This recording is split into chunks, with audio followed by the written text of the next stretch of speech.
All right, welcome everybody out there. Good to see you.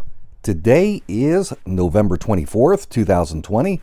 I am your host with the most, Jake Morphonios. This is the Blackstone Intelligence Report. Nice to see you all out there. We begin tonight's broadcast with breaking news out of the Middle East. About an hour ago, the state of Israel carried out another attack on Syria. We saw them attack last week. The Israeli Air Force targeted Syrian military sites south of the capital of Damascus in the Quneitra Governorate. Let me bring up Google Earth here, and we'll take a look together. Let me bring up my volume a little bit too. All right, let's take a look at Google Earth. Let's see here. All right, so I'm going to zoom in and show you the area here that we're talking about. We've got Israel is over here, Jordan over here. We've got the Syrian desert. Here is Syria, and we zoom in here to this area. You see the Golan Heights in orange, and this is where the strike took place. Let me zoom in a little bit closer so you can see some of this as I run through just a little history real quick. So the airstrikes took place near Rahina, this area here along the border of the Golan Heights. The Golan Heights is Syrian territory that was captured by Israel back in the 1967 Six-Day War. And the territory consists of two geologically distinct areas. You've got the main section, the Golan Heights proper, which is approximately 410 square miles. Then you've got another area which is roughly 39 square miles. It includes the slopes of the Mount Hermon range. And all of this, you've got Mount Hermon up here, and these mountains through here. So Mount Hermon, some of you, if you're Bible readers, you may recognize the name Mount Hermon because there's two notable facts or stories about Mount Hermon in the Bible. First of all, Mount Hermon is noted as the location where the ancient fallen angels came to earth and where they had dominion. And the books of Enoch, which are actually extra big biblical sources but referenced in the New Testament, they talk about this Mount Hermon being the de facto temple on earth for these fallen angels. Now, there's another story that you're probably more familiar with because it's in the New Testament, and it's about when Jesus and his apostles climbed this mountain or went up into the mountain range here, and God spoke from heaven declaring Jesus to be his son. And Jesus is transfigured in front of the apostles. The ancient prophets Moses and Elijah appeared, and so on and so forth. So anyway, it's kind of the battle of the seed between the seed of the serpent coming down here, building their temple, and the Son of God ascending up and saying, I claim this in the name of God. Well, anyway, to this day, the 1967 battle that took place for the Golan, it resulted in about 115 Israeli soldiers getting killed, but 2,500 Syrians were killed in that battle, mostly civilians. And more than 80,000 Syrians ended up having to flee this territory. They fled the Golan as refugees. Now, after the 1967 conflict ended, there was a ceasefire line that was established called the Purple Line. Now, to this day, Israel has not permitted the Syrian refugees to return back to their homes, same as with the Palestinians, no right of return. Instead, what Israel started doing in 1967 was immediately committing the war crime of building illegal settlements for their own people in this territory. Skip forward just a couple of years to the 1973 Yom Kippur War. Syrian forces moved in and temporarily regained control over much of the southern Golan, but they were pushed back in the Israeli counterattack. And it ended in 1974 with another ceasefire agreement. It left most of the territory still in Israeli hands. But that 1974 ceasefire agreement created this DMZ that you see in orange, the demilitarized zone along the frontier with the purple line. And what this did was it established, or it was supposed to establish, conditions where the number of troops on either side of the line within 15 miles of the line would be limited. But if you go east of the purple line, you've got still, in the Golan, you've still got this section here. And this is the section of the Golan that Israel tried to capture, but they weren't able to. And it includes, if you go in here, you look around, there's over 40 towns or villages filled with Syrians. But if we skip forward a couple more years after that, in December of 1981, Israel decided to try and formally annex the Golan Heights. So what they did was they passed something called the Golan Heights Law. And that was their kind of formal statement of annexation of this occupied Syrian territory.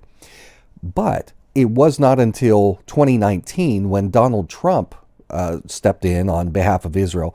Up until that point, no nation on the earth recognized Israel's annexation of the Golan Heights.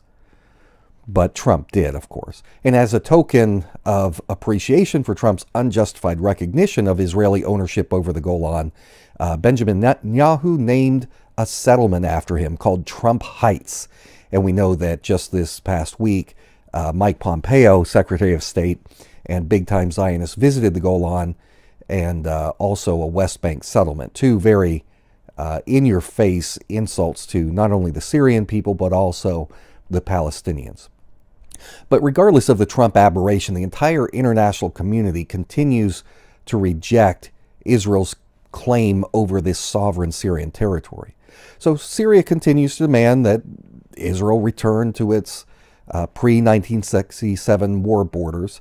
But, you know, Israel, they just keep ramping up their illegal settlement building. And, of course, as I've been reporting on for years now, the Israeli government awards oil and gas contracts to Israeli companies like Genie Energy to go in here and steal Syria's natural resources in the Golan. And once you get the corporations involved, the big oil giants, of course, there's no going back. They're not going to give that territory up. And so you have skirmishes that happen as Syria and Syria's military allies, Hezbollah from Lebanon, and also Iranian Revolutionary Guard come over, and they set up shop around the Syrian borders to ensure two things. One, in case there is a future war, they'll be able to go back into the Golan and try and take it. But second, they set up to prevent Israel from engaging in additional land grabs. And so Israel, whenever they see that Syrian or Syrian allies, allied forces are building up any kind of military presence there, they go in and carry out airstrikes and try and blow them back. So anyway, that's just a little bit of the top story or the breaking story. But that's not the main thing I want to cover tonight. So what we're going to do is get into tonight's top story. In the past, I've covered the story of how the Israeli Mossad blackmailed President Bill Clinton during his presidency. Well, this past week, there was a significant event that took place that links all the way back to that blackmail incident, as well as to the ongoing Mossad spy operations inside the United States. So tonight we're going to cover the latest spy intrigue. But first, here's what I'm going to do. I'm going to share tonight's show format with you. What I'm going to do it's about 9:15 Eastern time. What I'm going to do is try and jam in about 2 hours worth of information-packed history and spy intrigue into a single hour, or as close to an hour as I can get it. And we're going to talk about an Israeli espionage cell that was, and probably still is, embedded within the highest levels of the U.S. government. We're also going to take a look back at the FBI and the CIA working together to try and find an Israeli mole that was burrowed deep inside the White House. We'll talk about the Hebron Accords between Yasser Arafat and Benjamin Netanyahu and how that ties in. And we're also going to deep dive into some archives, newspaper archives that I've got access to. And we're going to read about what they were saying back then, back when you were allowed to criticize Israel more openly in the newspapers. We're going to see what the newspapers of the day were saying as, for example, the U.S. Defense Department put out a memo publicly warning about the dangerous and ongoing Israeli espionage against the United States. And of course, even back then, back in the 90s, the Israeli lobby was quick to label the Defense Department as anti-Semitic. So we're going to jump into the story to begin with of Jonathan Pollard, who was an American Zionist who was originally applied for employment with the CIA, but he was rejected. They found him not only to be a liar, but anyway, CIA rejected him. But he did go on to get a job with U.S. Navy intelligence. And from there, he quickly began selling literally suitcase loads of intelligence documents, top secrets, to the Israeli Mossad. Now, here is how tonight's show is. The format's going to be a little bit different, not just tonight, but on a regular basis going forward. While I'm going to continue to provide a mountain of information each week to my Blackstone viewers, all of you guys out there watching, I'm going to be providing a lot more content to those members of Team Blackstone out there who value my work enough to support it financially. With all the heavy crackdowns, I'm not making any money at this anymore, so I got to find a way to do it. So following tonight's show, what I'm going to do is post a bonus video to Patreon, which contains an additional hour of material on tonight's story. And let me tell you, it's some of the best parts. And that bonus content is going to include information, for example, on the notorious Mega Group, which is a cabal of American billionaires who pooled their money together over the years to influence U.S. foreign policy to favor the state of Israel. And members of that group are linked to some of the most dastardly figures in the crime world today, men from billionaire Jacob Rothschild to Jeffrey Epstein. So we'll continue the story of Jonathan Pollard and in that Patreon video, and I'll also discuss some of the Israeli intelligence operations that have continued on into the Trump administration. So all that's going to be in there. So each week, I will continue to post bonus material to Patreon exclusively for Team Blackstone insiders. These are folks who are signed up as monthly sponsors, paying $5 or more to the show. So if you're already one of my patrons, thank you so much. I love you. Appreciate you guys. If you're not currently one of my Patreon supporters, then you can sign up at patreon.com/endtimesnewsreport, and maybe a moderator or somebody can toss that link in the chat. You'll also find it in the video description. Because for less than the cost of a fast food meal, you can get access to all of this special insider content that I'm going to be posting each week from now on. And of course, your donation is going to support my research and my reporting.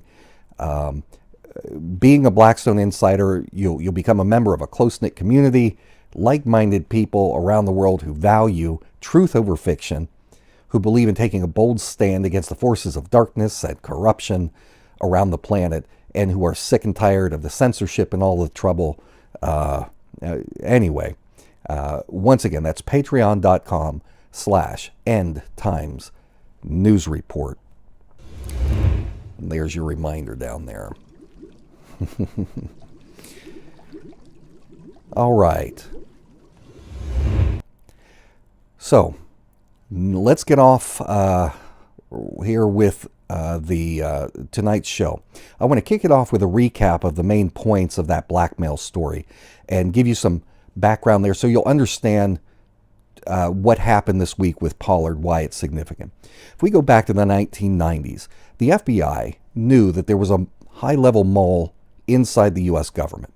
The mole was embedded deep in the White House. And this mole was actually part of a larger spy ring inside the U.S. national security apparatus. And this spy ring later came to be known as the Mega espionage cell, and it was feeding state secrets to Israel. Members of that espionage cell had been embedded inside the U.S. government for years. Israel had been putting them in there, flipping people for a long time by this point.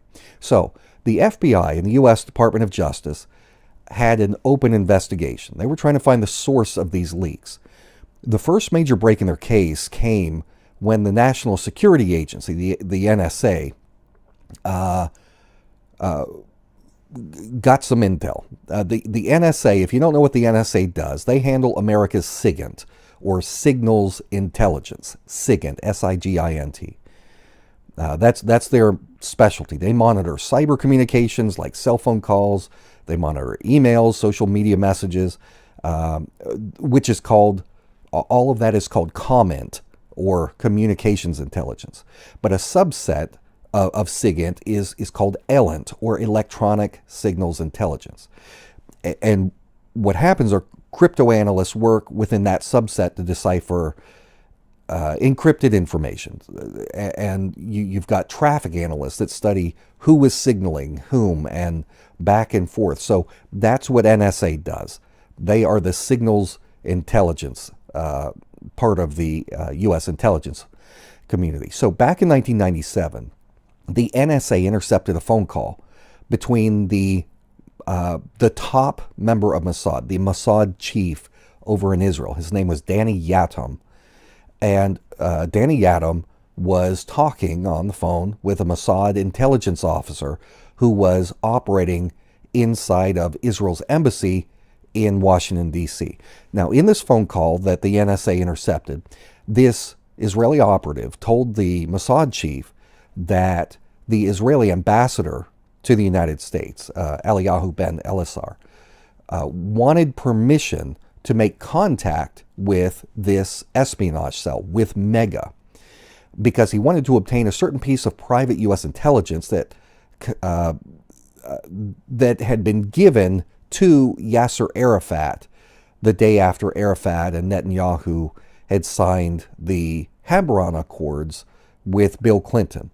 Now, the Hebron Agreement was this deal between Netanyahu and the Palestinian leader, PLO leader Yasser Arafat. And the deal was hated by the hardliners in Israel because this Hebron Accord deal required Israel to return a lot of the city of Hebron back over to the Palestinians.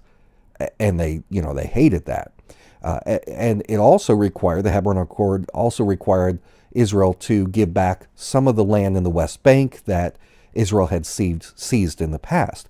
And in addition to that, Yasser Arafat and the Palestinian National Authority would get a little more governing power.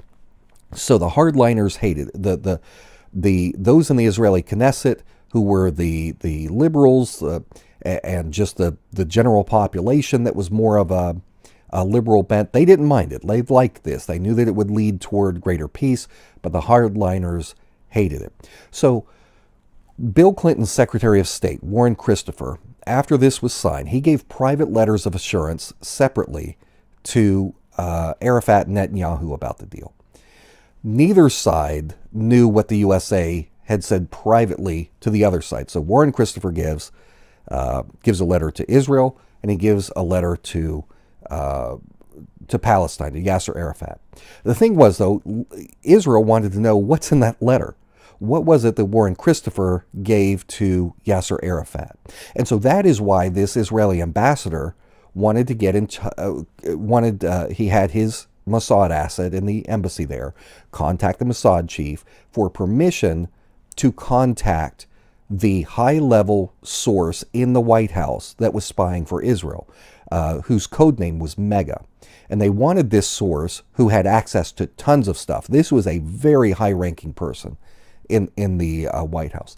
They wanted him to get a copy of that private letter that Christopher had given to Arafat and give it to Israel. Now, the Mossad chief said no. And the reason for that is because MEGA was too important of an asset to risk on something so relatively unimportant to the Mossad. So the chief said no. Now, originally, this Hebron Agreement which was initialed by Netanyahu and Arafat at a border post between Israel and the Gaza Strip, is where they initialed it. This marked a historical turning point in the efforts to get Israel's hardliners, the Likud party, to transfer land and limited governing power to the Palestinian National Authority. So this agreement was bitterly opposed by Netanyahu's cabinet. And it required Israel to turn over 4/5 of Hebron immediately, and also substantial chunks of the West Bank, which was still occupied by Israel. And they had to turn it over by the middle of the next year. Well, the day after this accord was signed, which was on January 16th, Christopher gave these separate side letters, letters of assurance. Somehow the United States was providing assurance that they would back this to these two people. Well, Israeli officials disclosed the contents of Christopher's letter to Netanyahu, but the contents of the letter to Arafat had not yet been revealed. So that's what they wanted MEGA for. Ultimately the FBI obtained information that there was this mega cell operating, and that they were stealing U.S. documents, U.S. secrets. And so they began this hunt for the Israeli mole in the White House. NSA transcripts involving intelligence matters generally get distributed to officials over in the CIA, the CIA's Counterintelligence Center, which they don't. The FBI and the CIA generally hate each other. They don't get along. They're always fighting over who has not jurisdiction, but they don't like letting each other in on who they're using as assets and things like that. The FBI's Division 5 conducts foreign counterintelligence investigations. So these NSA transcripts go to the CIA's Counterintel Center. The transcripts of the NSA information goes to Division 5 at the FBI. It also goes over to the State Department's Bureaus of Diplomatic Security, Intelligence, and Research. And so that is how the different departments of the different agencies in U.S. intelligence came to know about this matter, about the phone call. So the hunt begins, and it's frantic. And we know that it's frantic because that the FBI was desperately trying to find this mole, because the FBI teamed up with the CIA, their arch nemesis in the intelligence community. And for the FBI to say, look, we need your help, or for the CIA to go and say, look, we really want to get in on this, it's serious. So what I'm going to do is I'm going to pull up, first of all, I'll put the links in here in the chat. Some of these, because these articles are such long links, I've shortened some of them in case the links look funny to you. But I am going to, give me a second here, I'm going to bring up some of this and we'll look at it together. First one is going to be from the Washington Post.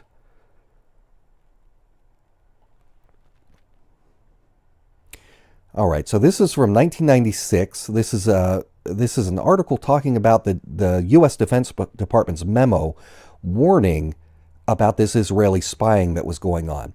I'm just going to read some of it to you, and you're welcome to follow along if you can read that, but bear with me while I read it.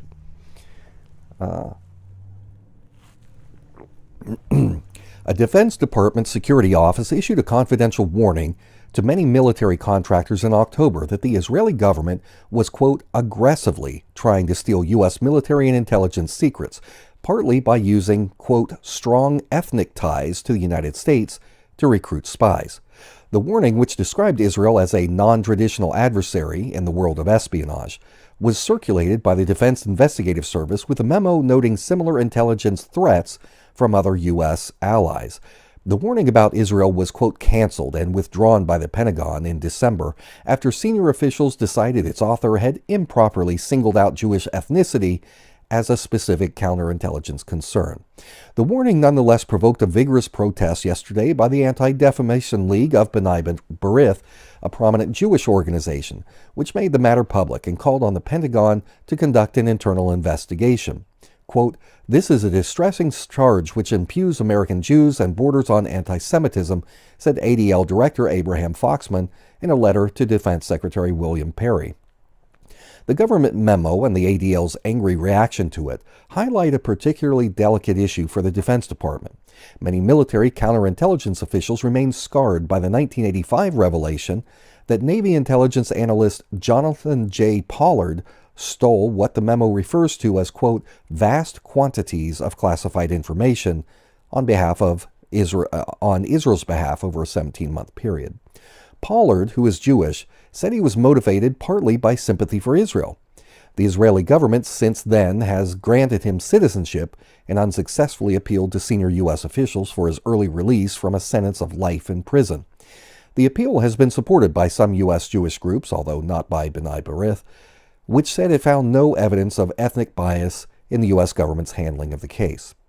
A letter to the Defense Investigative Service memo described its dissemination as part of a new effort by the Pentagon to alert military contractors to the dangers of attempted spying by what it refers to as military friends, or countries we deal with on a day-to-day basis, such as France, Italy, Japan, Germany, and Britain. Quote, "It's obvious that there is more economic and industrial espionage than previously suspected," said the memo, which Pentagon officials said was drafted by an industrial security specialist at the Defense Investigative Service office in New York, and sent to 250 facilities in that region conducting classified military work. At least one of the companies subsequently sent the memo out by electronic mail to others. The service is responsible for overseeing security programs by such contractors and conducting background checks on both civilian and military employees in sensitive posts. The employee sent similar memos detailing intelligence threats from the other U.S. allies. The confidential memo on Israel began by noting that the country, a major recipient of U.S. military and economic aid, quote, "is a political and military ally." But it continued, "The nature of espionage relations between the two governments is competitive." It said Israel, quote, "aggressively collects U.S. military and industrial technology, including spy satellite data, missile defense information, and data on military aircraft, tanks, missiles, boats, and radars." Drawing on the example of the Pollard case and 4 other Israeli espionage operations in the United States, the memo said that the country's recruitment techniques include, quote, "ethnic targeting, financial aggrandizement, and identification and exploitation of individual frailties of U.S. citizens," which, of course, means using different forms of compromise on the people, whether it's sexual compromise or vices like gambling debts or things of that nature. Placing Israeli nationals in key industries is a technique utilized with great success, the memo said. It alleged that Israeli agents stole proprietary information from an Illinois optics firm in 1986 and test equipment for a radar system in the mid-1980s.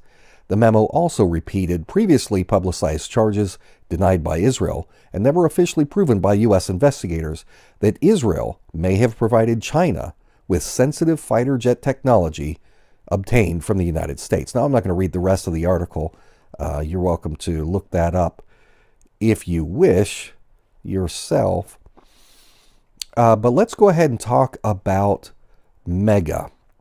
We're going to shift over here from here to another Washington Post story from 1997 about a top U.S. official giving sensitive data to Israel. Let me put this in the chat for you, and I'll put these links later on in the description after the show.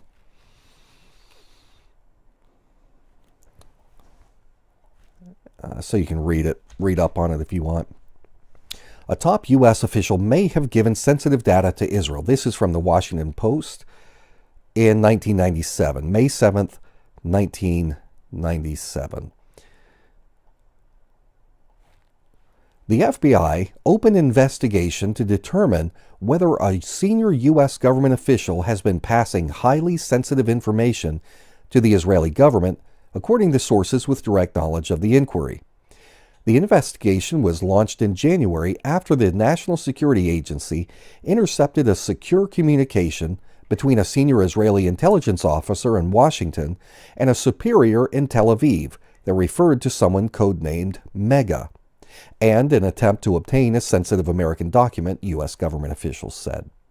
The officials said that the context of the conversation led them to believe that Mega may be someone in the U.S. government who has provided information to the Israelis in the past.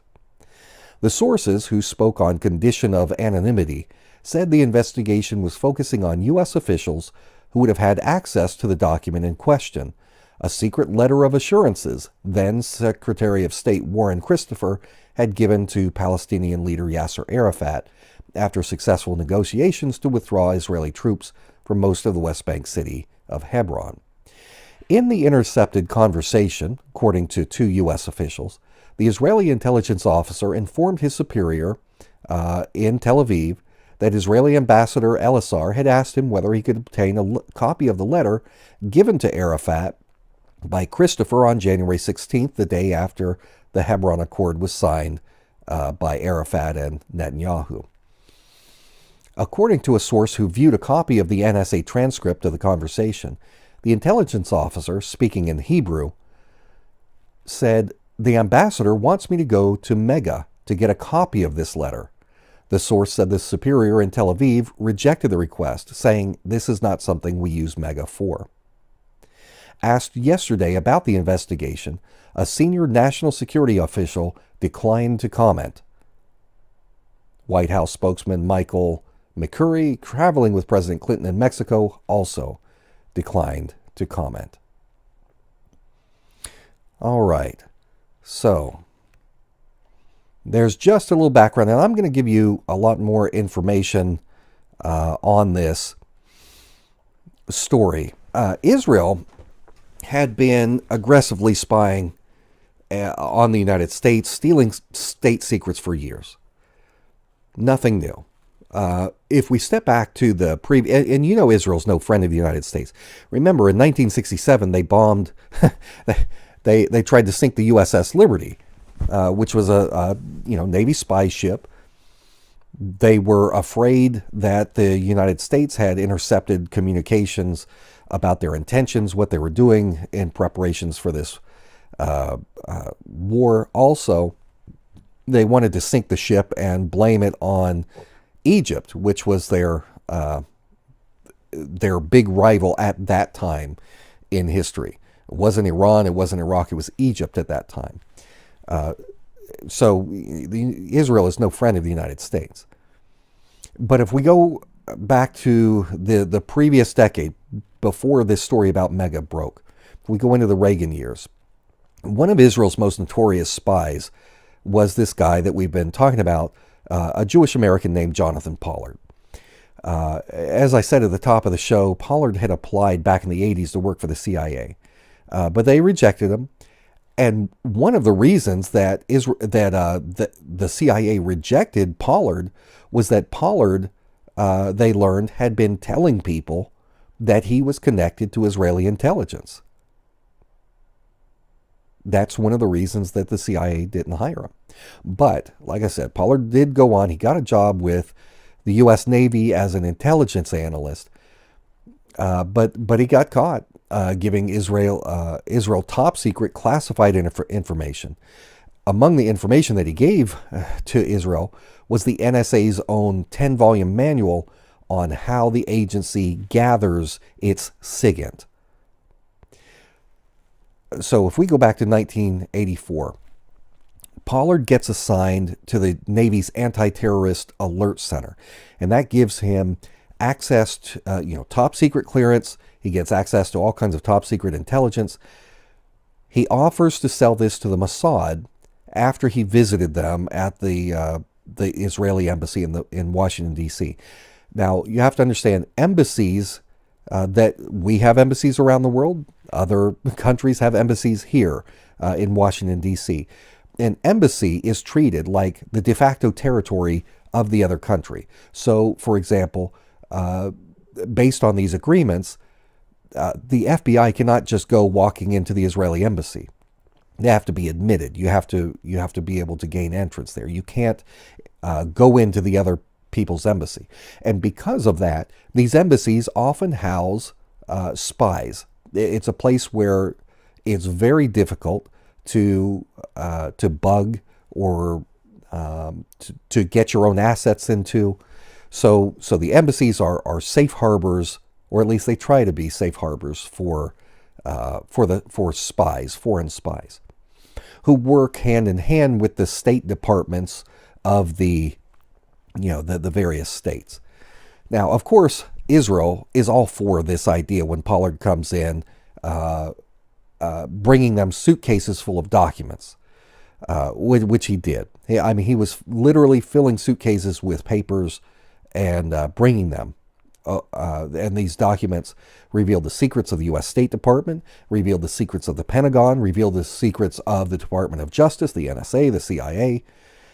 He passes this on to Israel. And among the stuff that he's giving them is stuff that is extremely damaging to U.S. intelligence. He's giving Israel the processes that the CIA uses to gather intelligence. And that is the main reason why the CIA was so willing to jump in bed with the FBI on this case. Pollard was not just giving methodologies, he was giving Israel the names of thousands of people working for the CIA and the other intelligence agencies as assets, as informants. This was huge. Pollard was not a little spy. He was a colossal traitor to the United States.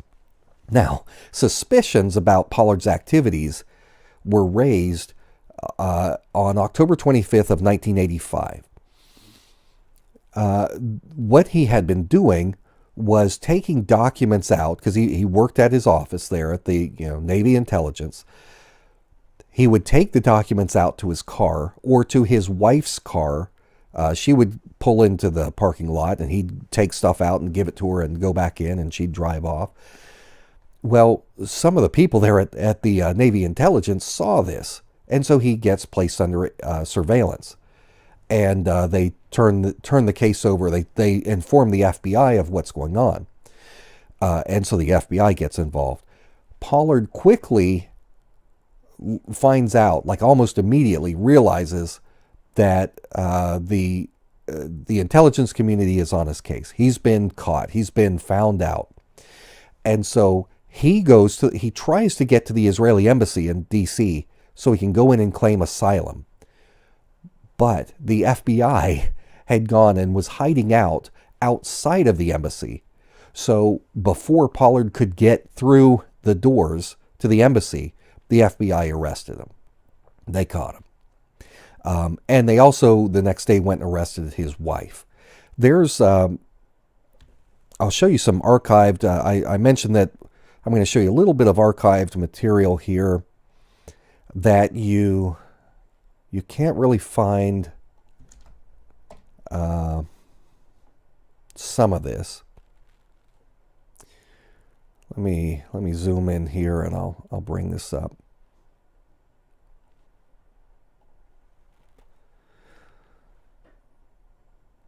I enjoy going back and looking at the old newspapers of the day to see what was put in print.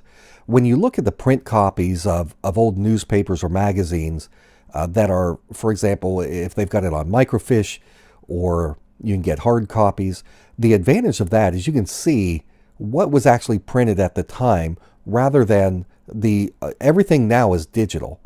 And so when they put something out digitally, they don't always publicize when they go back and redact or change stories that they've written. So you can be years ahead and look back and not know if what you're reading is what was originally printed, or if it's something that CIA or somebody connected to the newspaper division has them go back and change things. That's why I keep newspaper subscriptions to a few papers, and I want the hard copy. I want the print so that when I see significant stories, I can clip it out and hold on to it. I'm kind of a nerd that way. But anyway, I just I know how they change information, and I value truth. So let's take a look here. This is from the New York Times, Friday, November 22nd, 1985. This is the story of where it first broke about Pollard getting arrested. I'm going to read all of it to you, but I'll read a little bit here. A counterintelligence analyst for the Navy was arrested today on espionage charges, accused of selling classified code information to the Israeli government, federal officials said. The civilian analyst, Jonathan J. Pollard, 31 years old, was arrested near the Israeli embassy here. Federal officials said he was trying to get the Israeli authorities to grant him political asylum. The Israeli embassy acknowledged through a spokesman that Mr. Pollard was arrested outside the embassy's gates this morning, quote, "But we have no further information," said the spokesman. Mr. Pollard, one federal official said, was an employee of the Naval Intelligence Service in suburban Suitland, Maryland. The official said that over the last year and a half, Mr. Pollard had received less than $100,000 from the Israelis in exchange for code information. The nature of the information and its value to the Israeli government could not be determined. Officials said they were unsure of the extent of the possible loss to American security because of Mr. Pollard's actions. The United States already shares much of its important military secrets with Israel, although the Israeli government has quietly lobbied for additional something. Let me switch to page A26, column 4. And I'm not, this is a long article, so I'm not going to read the whole thing. You can just see it here. Let me go in, though, and read a portion of it. In intelligence circles, Mr. Pollard's arrest set off speculation about the type of American military information that might be sought surreptitiously by the Israeli government. Israel has long been interested in acquiring weapons technology more advanced than the United States normally provides, and Washington's resistance to selling certain equipment to Israel has been a source of friction between the two countries. Jet fighters sold to Israel, for example, are usually transferred without some sophisticated electronic devices, including the version used by American forces. The Israelis have also been denied certain military intelligence information they wanted from the United States. For years, Israel has quietly lobbied for a ground station through which it could directly receive transmissions of photographs from U.S. spy satellites.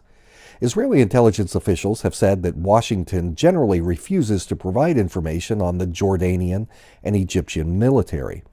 As a result, the Israelis for years have flown their own reconnaissance missions over Arab countries. An FBI official who asked not to be named said that the Bureau had been alerted to Mr. Pollard by the Naval Intelligence Services, which discovered that he was taking classified documents from the naval installation. An FBI source said that Mr. Pollard attempted to enter the Israeli embassy compound in his car at about 11 a.m. Quote, "Apparently he waited until the gates opened for another car and then tried to drive in," the source said. Another Bureau official said it appeared Mr. Pollard had not been motivated by ideology. It was financial, he said.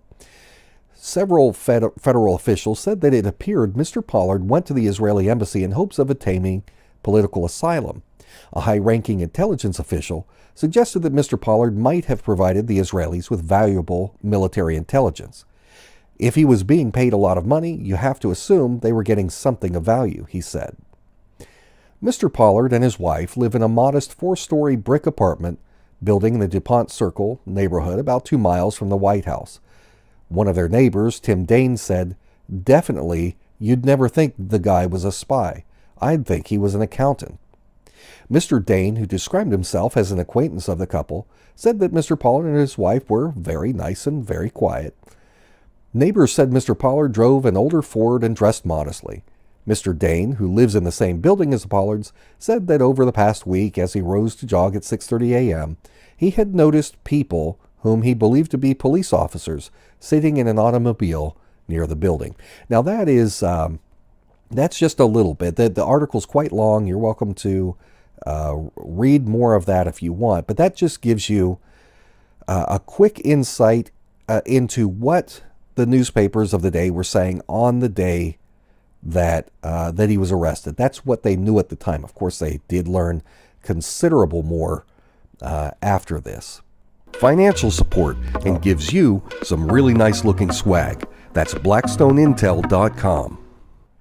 Oh, there's my commercial for my website. Sorry about that.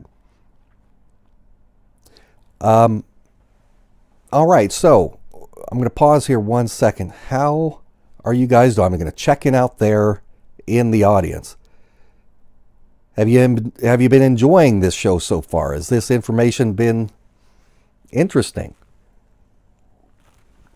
If so, I want you to do me a favor. Click the thumbs up button out there. Take a second and do it. I'm going to pause here just a second until I see some more thumbs up. Hit that thumbs up.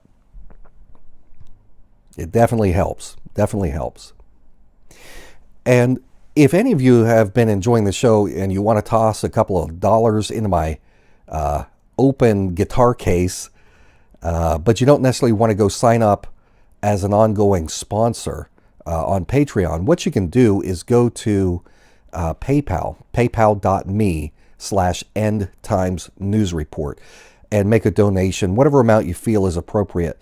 I have noticed that while I have been getting virtually no donations in the last handful of weeks, those that I have been getting, almost all of them, are from people who care about this topic. They care about how Israel has destabilized their region, how they are attacking other nations like Syria, how they have continued to oppress the Palestinian people.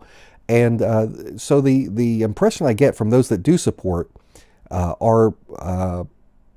is that this is an issue that is of great concern. And so it's very frustrating that this is a topic that is so tinged with false charges of anti-Semitism and bigotry and anything that it takes to shut up independent voices or community voices just trying to talk about legitimate grievances against the government of Israel, not against the Jewish people, but against the hardliners in that government. So I do appreciate that those of you who care about this issue have shown me your support by making those donations. It means a lot to me. And also, I've got folks out there like Lawyer for the People and Iron Man Metal and other guys that have been out there for years with me and support my work kind of regardless of the topic. So thank you.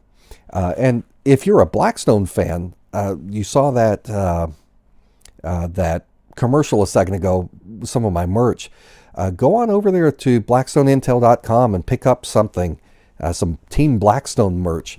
You can get a ball cap. I've got shirts. I've got all kinds of stuff. The latest, I haven't mailed it yet, but the latest order that I got is actually from a Canadian, a former Canadian. He's lived in the United States now for about 7 years, and wrote me a note, said he wants to learn more about the U.S. Constitution. So Coral ordered one of my autographed copies of the U.S. Constitution. So that'll be going out in the mail tomorrow. And by the way, Coral, I don't know if you're out there listening, but I love the name Coral. I was actually considering the name Coral as one of the middle names for one of my twin daughters. But I ended up, because I love the ocean, but I ended up giving her the middle name Ocean instead of Coral.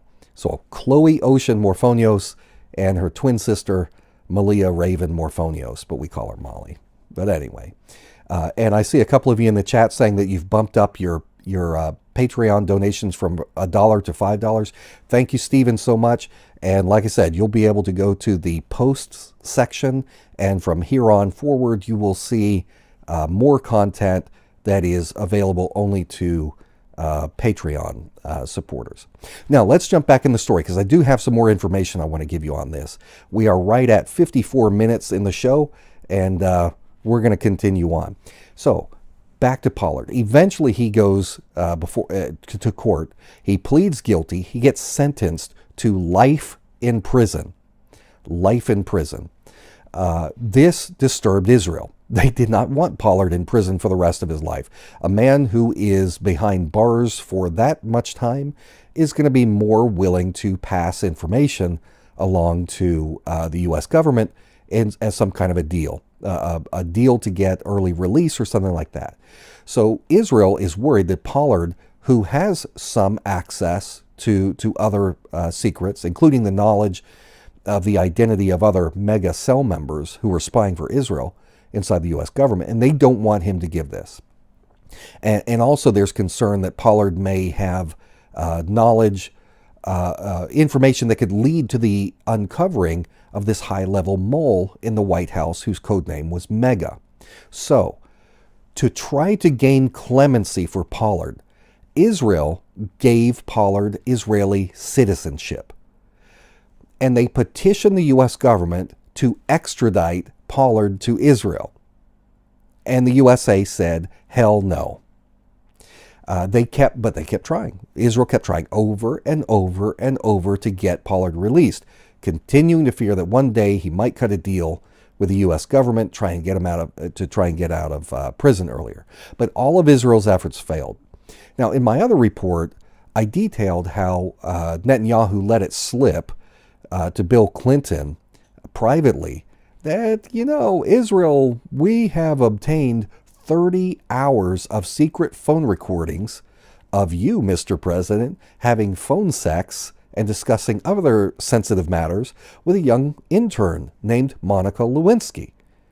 Now, this was before the story had gone public about their affair. Nobody in the public knew that Clinton had an affair with Monica Lewinsky.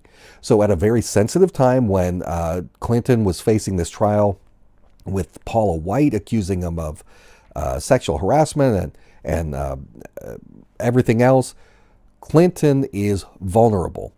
So understanding that Netanyahu was trying to blackmail Clinton into freeing Pollard, Clinton went and tried to strong-arm the sitting director of the CIA, who is George Tenet, into agreeing to this release, because you just can't do it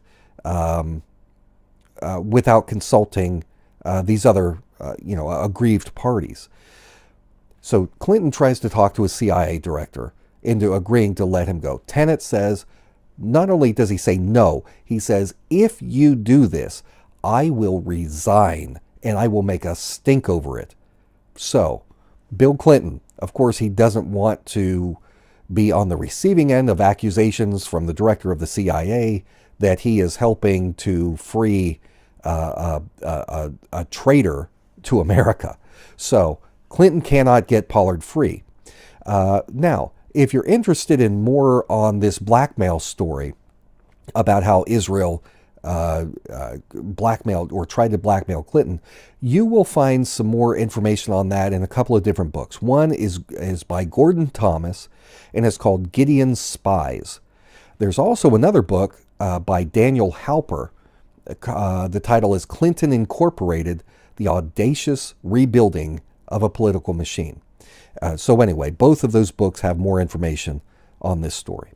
But this is just one example of how, going back to that article we read earlier about how Israel, the Defense Department talked about how Israel uses people's personal issues to blackmail them or to flip them.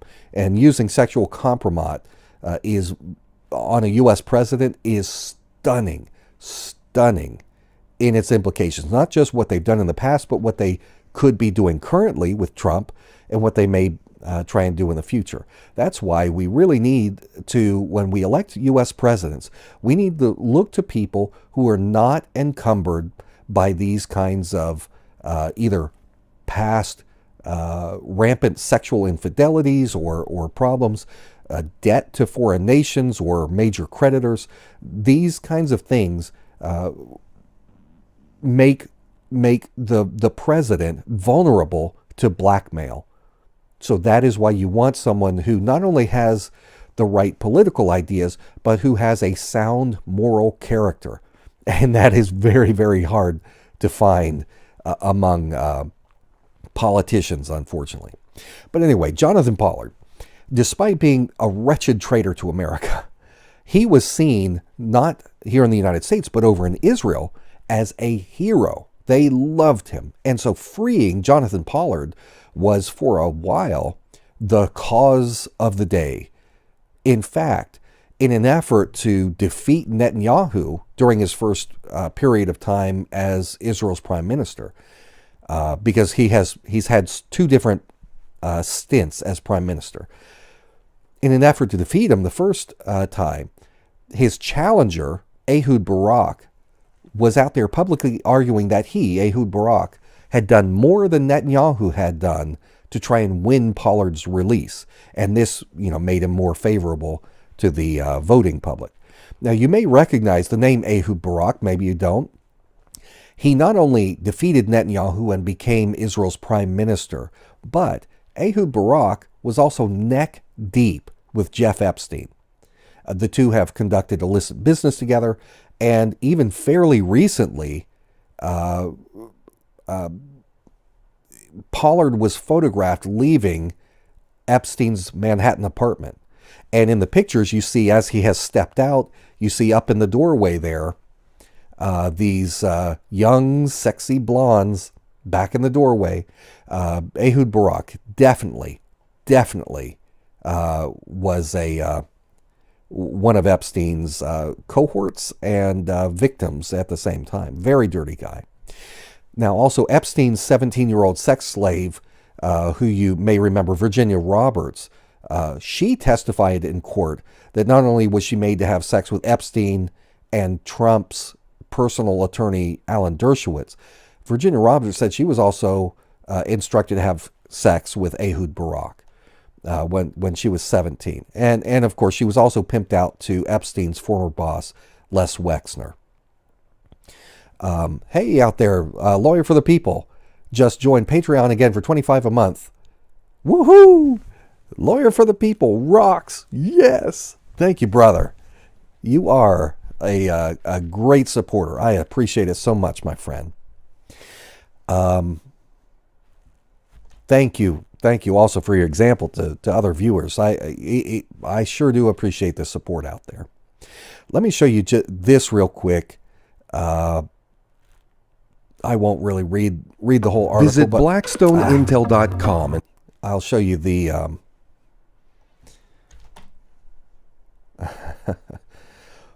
from the Times of Israel. Woman says Epstein forced her to have sex with former Prime Minister Barak. Claim revealed in court filings from celebrity U.S. lawyer Dershowitz, who was accused as well. Associates of both men deny the allegation. So this is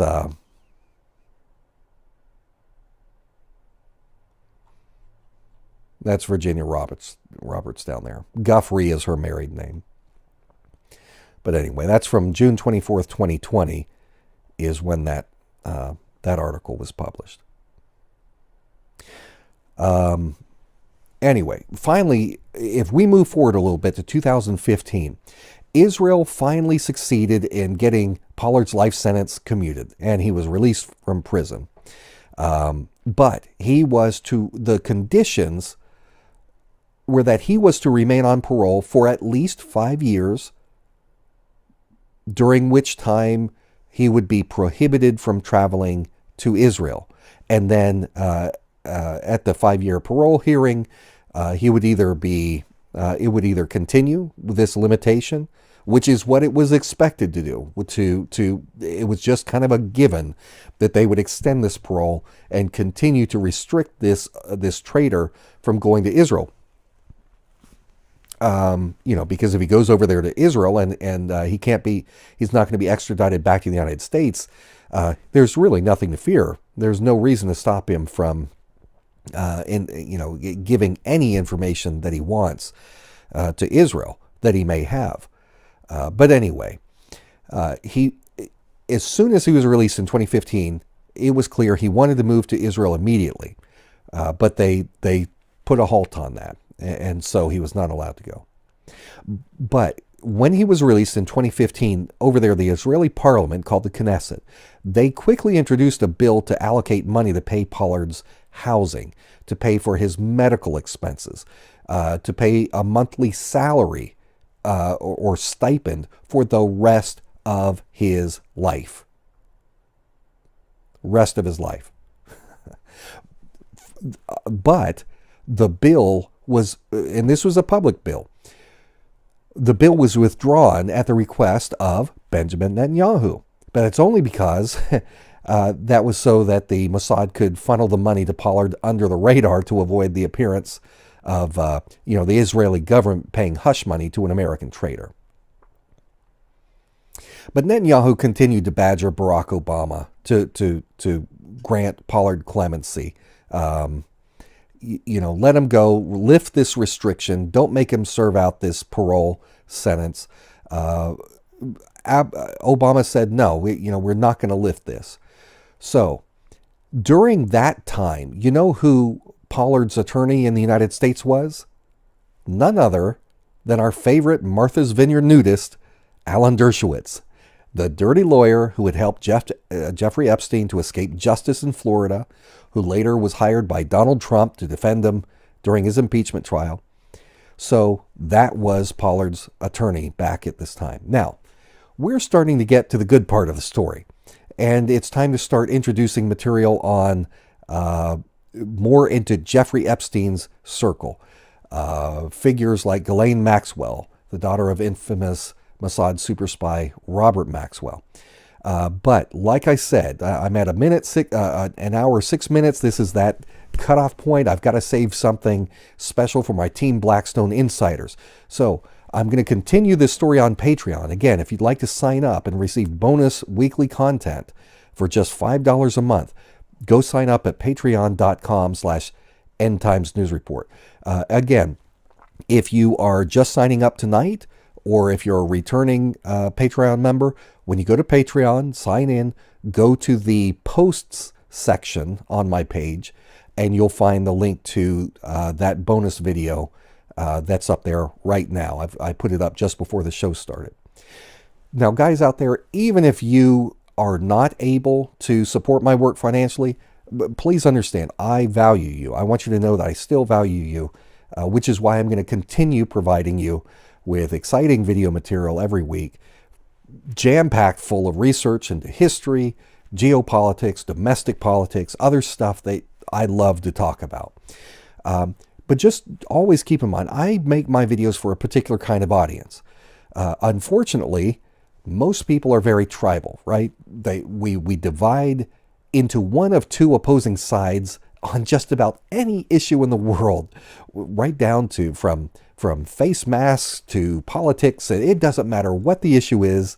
Somehow we divide it into two different factions that bash the other side relentlessly, refusing to acknowledge when this side or that side is making some valid point.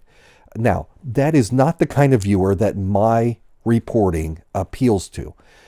But there is a third kind of group out there. There are those people who appreciate substance, those who wait to hear the facts before they make up their minds, those who see through the divisiveness of the two-party political system, those who recognize that nearly every single issue out there worth debating or discussing is nuanced enough that rarely does one side or another have some kind of monopoly on all of the facts. And that's why I'm willing to go into, I'm willing to consider the ideas, the opinions, and the material put forward by people on all sides of the issue. I am willing to listen to independent researchers. I'm willing to listen to corporate-owned researchers. You have to look at the material with a discerning mind and try and decipher truth from fiction. Now, if you're a longtime viewer, you know that the material I present is rock solid. I don't make claims that I can't back up. You can know that I am not presenting you with conspiracy theory. I am presenting you with with factual information that you can feel comfortable talking about with other people. As a responsible professor, I want to give you true information and not just my speculations or my personal biases. So tonight, if you are among that crowd, the group of people who can listen to two different arguments fairly without having to prejudge, I dedicate tonight's video to you, because you are the foundation of Team Blackstone. Now, if you want to follow me on Twitter, you can do so at Morphonios, Morphonios. And the reason that you should follow me there is, you know how it is with this kind of video. Any criticism of Israel on YouTube is reported to the YouTube censors. So keeping a video like this in my archives talking about Israel is like putting a target on the back of my head for them to shoot at. So what I will be doing is, after a few days, after the view count, the people have watched it, or the majority, I'm going to delete this video from YouTube and repost it on another site where I will keep it archived there. Another site where free speech is still permitted, at least at this point. And so you can access it there. On Twitter, that is where I will tweet out where I post these additional videos. Some of it will go to BitChute if you want to check out bitchute.com/Morphonios. Problem with BitChute, though, is the increased use over there makes it very, very glitchy. And some people try to watch videos and they can't get them to load. So anyway, that is one place that I do back up some of my videos. But anyway, on Twitter, that's where I will put out some of this information on where my videos are at. I'd like to thank all of you out there, my Blackstone moderators who helped out in the chat tonight.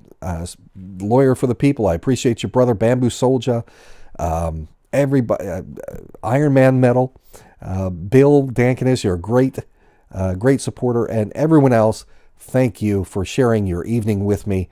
And until next time, I wish you well. And this has been Jake Morphonios with the Blackstone Intelligence Network. Have a great night, guys. Ясно, что он заранее знал об этих атаках. 11 сентября. У меня есть Без страхового договора. как только торговый этажный небоскреб, здание номер This is 7 classic psychological warfare. Джейк Morphonios, основатель Blackstone Intelligence, управляет глобальной сетью человеческого интеллекта. Morphonios ищет из-за его опыта в ближневосточных делах, в том числе связи между ЦРУ и террористическими группами. Расстрел в Лас-Вегасе стал самым массовым убийством в истории США. Возможно, лас-вегасский стрелок Стивен Пэддок Почтенному, обеспеченному господину В докладе ЦРУ, опубликованном следователем Джейком Morphonios'ом, были обнаружены секретные операции по запуску бомбы.